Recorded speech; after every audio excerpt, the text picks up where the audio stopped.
Hey everyone, and welcome back to the Learn and Talk English podcast. Today we're diving into something that can be a little tricky, especially when you're learning a new language. Small talk. You know those quick chats we have with people we don't know very well? Think about it. Have you ever felt a little lost or unsure what to say in those situations? Don't worry, we all have. That's right. Small talk is everywhere. At the coffee shop, in the elevator, even in a taxi. And while it might seem simple, it can be a bit of a puzzle for English learners, especially when it comes to understanding the unspoken rules and cultural nuances. Exactly. So to help you feel more comfortable and confident, we're going to break down some common small talk situations, give you some useful phrases and tips, and even have a little fun along the way. Are you ready to dive in? Absolutely. Let's start by imagining a scenario many of you can probably relate to. Arriving in a new city after a long flight. You're tired, you grab your bags, and you head out to find a taxi. Okay, I can picture it now. I'm standing on the curb trying to hail a cab. And finally, one pulls up. I get in, and the driver turns to me and says, "Where to, miss?" Uh-huh. Now, that might sound a little strange if you're used to more formal English, but it's a very common way to ask your destination in a casual setting. It is. Where to is a shortened, more relaxed way of asking, where would you like to go? Hmm. And it highlights how context and tone of voice can change the meaning of what we say. Think about it. How would you feel if the driver had said, "Where would you like to go, madam?" instead? Yeah. Where would you like to go, madam? Sounds much more formal, almost like I'm in a fancy limousine, not a regular taxi. It's a small difference, but it creates a completely different feeling. Precisely. So paying attention to these subtle cues can help you understand the level of formality expected in different situations. Now, let's say you give the driver your address and they respond with, "Sure thing." Again, this is a casual but very common way to say, "Okay," or "No problem." Right, sure thing. Has that friendly can-do attitude. It's like saying, "I got you, no worries." I can definitely see myself using that. Exactly. It's a great phrase to add to your vocabulary. Now, here's where the real small talk often begins. The driver trying to be friendly might ask you, "So, where are you flying in from?" This is a classic small talk question, especially for travelers. It's a natural question, isn't it? You're in a new place and people are curious about where you're coming from.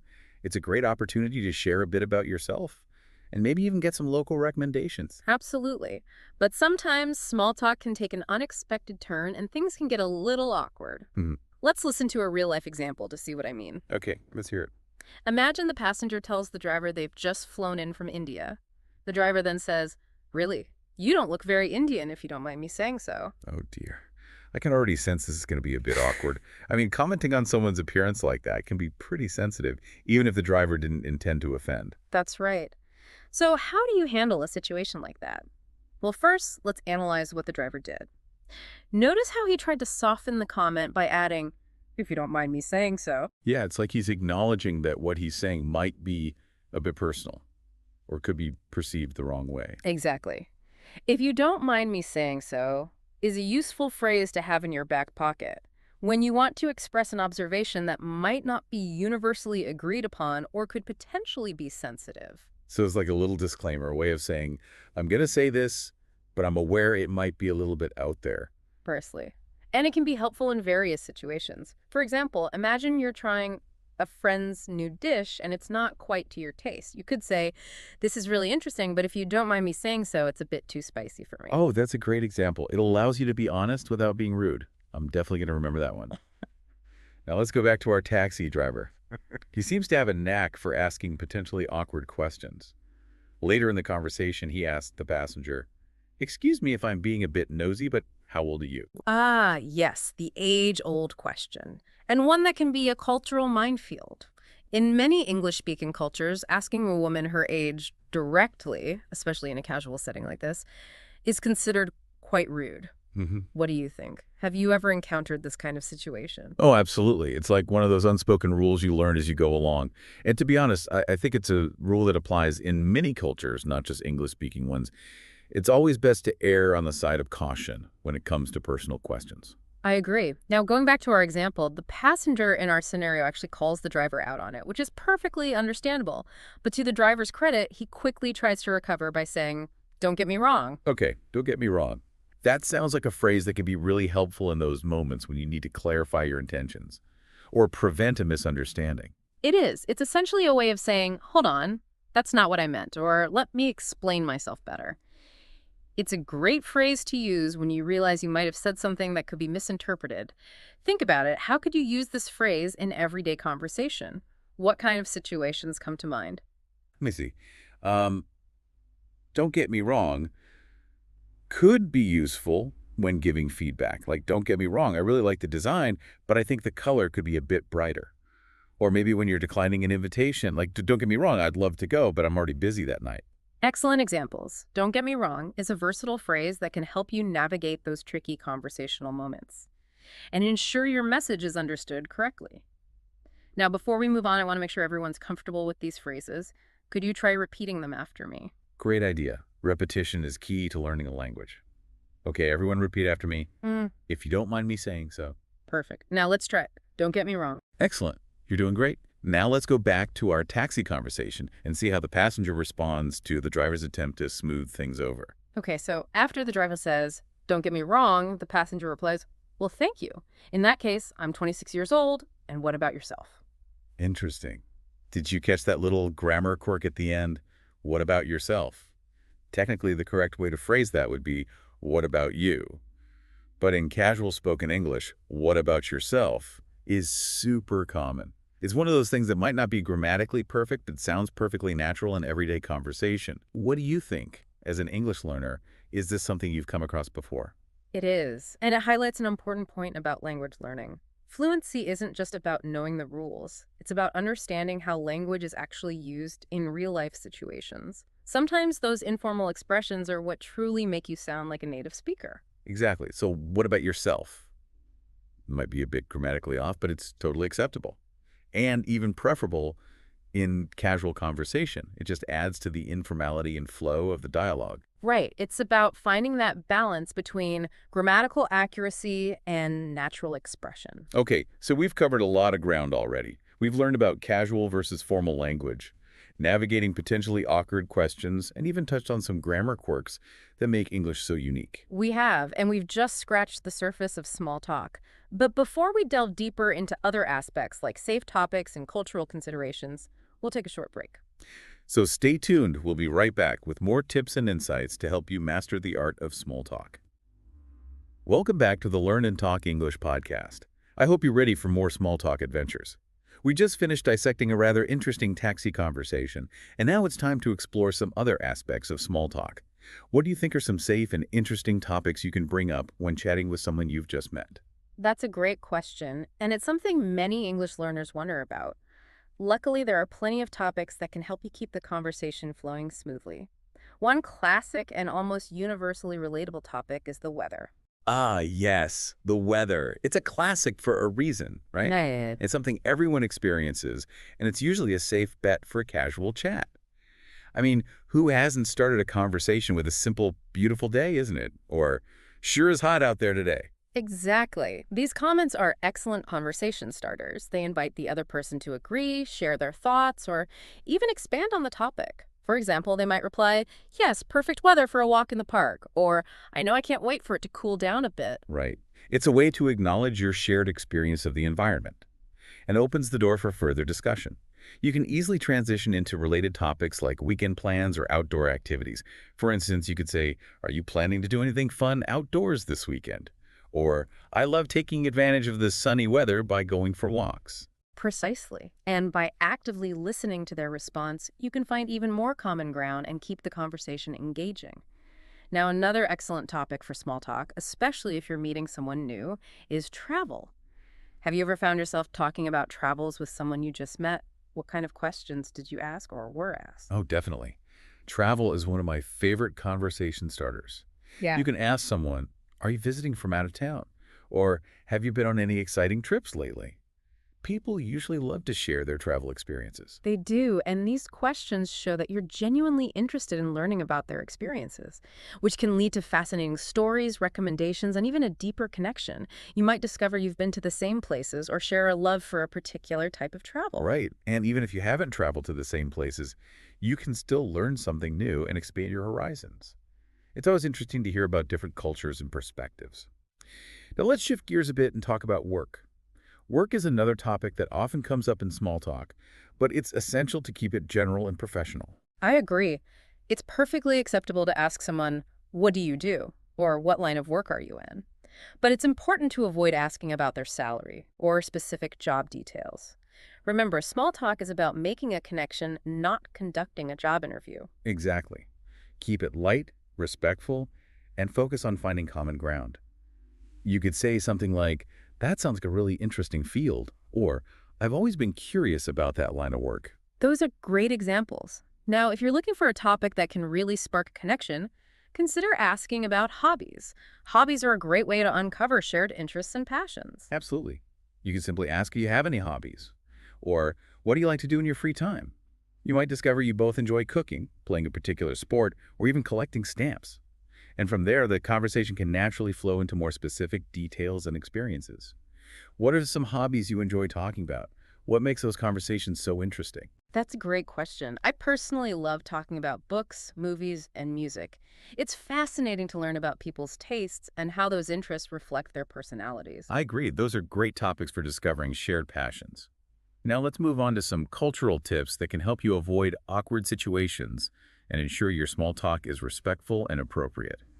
It's crucial to be aware of cultural differences, especially when it comes to personal questions. I couldn't agree more. In some cultures, it's perfectly normal to ask personal questions right away, while in others, it's considered too forward. For example, in many English-speaking cultures, it's generally considered impolite to ask someone's age, especially a woman's age, unless you know them well. It's one of those unspoken rules that can be tricky to navigate. What are some other topics that might be considered sensitive in your experience? Well, besides age, asking about someone's salary is usually frowned upon. And as we discussed earlier, religion and politics can be very sensitive topics. So it's best to steer clear of those in casual small talk. It's always better to err on the side of caution and stick to more neutral topics until you get to know the person better. Right. And it's not just about the topics you choose, but also about how you approach them. Nonverbal communication, such as eye contact and body language, plays a significant role in small talk. Making eye contact shows that you're engaged, and listening while smiling and nodding convey friendliness and encouragement. What are some other nonverbal cues that you pay attention to during conversations? How do they influence your perception of the other person? Well, for me, a genuine smile can make a big difference. It instantly puts me at ease and makes me feel more comfortable talking to the person. I also notice things like posture and tone of voice.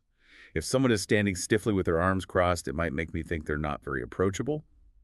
Similarly, if someone is speaking in a monotone voice, it can make the conversation feel a bit dull. Those are all excellent points. Being mindful of your own nonverbal communication and paying attention to the other person's cues can help you create a more positive and engaging interaction. Remember, small talk is all about making a connection and creating a friendly atmosphere. Exactly. It's about showing interest in the other person, finding common ground, and creating a sense of rapport. Even if it's just for a few minutes, those small interactions can brighten someone's day and leave a lasting impression. That's a great way to put it. Now, before we move on to some final tips and wrap up our discussion on small talk, let's take a moment to practice some of the phrases and topics we've covered so far. Are you ready for another round of repetition? Always. Repeating phrases and practicing out loud is one of the best ways to internalize new vocabulary and improve your fluency. Okay, everyone, repeat after me. What a lovely day it is today. Excellent. Now let's try. Have you been on any interesting trips recently? Perfect. And one last phrase. What do you enjoy doing in your spare time? Fantastic. You're all doing great. Now, before we move on to our final segment, I want to address a common concern many English learners have about small talk. What's that? Many learners worry about making mistakes or not understanding everything that's said. It's perfectly natural to feel that way, especially when you're learning a new language. But it's important to remember that everyone makes mistakes, and that's okay. Don't let fear hold you back from practicing and engaging in conversations. I completely agree. The more you practice, the more confident you'll become. And if you don't understand something, don't be afraid to ask for clarification. You can simply say, "Excuse me, could you repeat that, please?" Or, "I'm sorry, I didn't quite catch that." Most people are happy to help and want you to feel comfortable. That's right.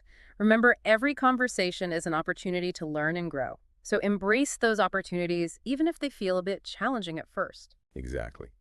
Now, in our final segment, we'll wrap up with some key takeaways and encourage you to apply what you've learned in your everyday life. So stay tuned. We'll be right back. Welcome back to the Learn and Talk English podcast. We've been having a fantastic conversation about small talk, haven't we? We've explored everything from casual versus formal language to safe topics and cultural considerations. Now, before we wrap up, I want to leave you with some practical tips to help you confidently put your newfound knowledge into action. That's a great idea because let's be honest, the best way to get better at small talk is to actually do it right. Absolutely. You can listen to all the podcasts and read all the articles in the world, but nothing beats real-life practice. So here's my first tip. Relax. It's just a conversation, not an interrogation. Think about it. Have you ever felt nervous or pressured during small talk? How did you handle those feelings? I think we've all been there. It's natural to feel a bit nervous, especially when you're trying to make a good impression or practice a new language. But remember, small talk is meant to be casual and enjoyable. So take a deep breath, smile, and try to be yourself. Exactly. People can usually sense when you're genuine and relaxed, and that can make the conversation flow more naturally. And that brings me to my next tip. Be genuinely interested in the other person. People can tell when you're just going through the motions, asking questions out of politeness, but not really listening to their responses. I agree. Active listening is crucial in small talk. Instead of thinking about what you're going to say next, focus on truly hearing and understanding what the other person is saying. Ask follow-up questions, share your own experiences, and show that you're engaged in the conversation. Right. It's about creating a connection, even if it's just a brief one. And that leads us to our next tip. Don't be afraid to share a little bit about yourself, too. Small talk is a two-way street. It's about finding common ground and connecting on a human level. Exactly. Share a funny anecdote, a travel story, a hobby you're passionate about, or even just a simple observation about your day. It can make the conversation more interesting and memorable. Absolutely. Now, for our final and perhaps most important tip, practice, practice, practice. The more you engage in small talk, the easier and more natural it will become. That's so true. It's like any skill, the more you use it, the more comfortable and confident you'll become. Exactly. So don't be afraid to step outside your comfort zone and strike up conversations with people you meet, whether it's the barista at your favorite coffee shop, the person sitting next to you on the bus, or even just a friendly face in the elevator. Every interaction is a chance to practice your English and hone your small talk skills. And who knows, you might even make a new friend or learn something interesting along the way. That's the beauty of small talk. It opens doors to unexpected connections and opportunities. So embrace those opportunities, have fun, and remember every conversation is a chance to learn and grow. Now we want to hear from you, our amazing listeners. Have you had any funny, awkward, or memorable small talk experiences? Share your stories in the comments below. We love hearing about your real-life language adventures. And if you enjoyed this episode, don't forget to like, subscribe, and hit that notification bell so you never miss a new lesson. Until next time, keep practicing your English. And remember, every conversation is an opportunity to learn and grow. Happy chatting, everyone.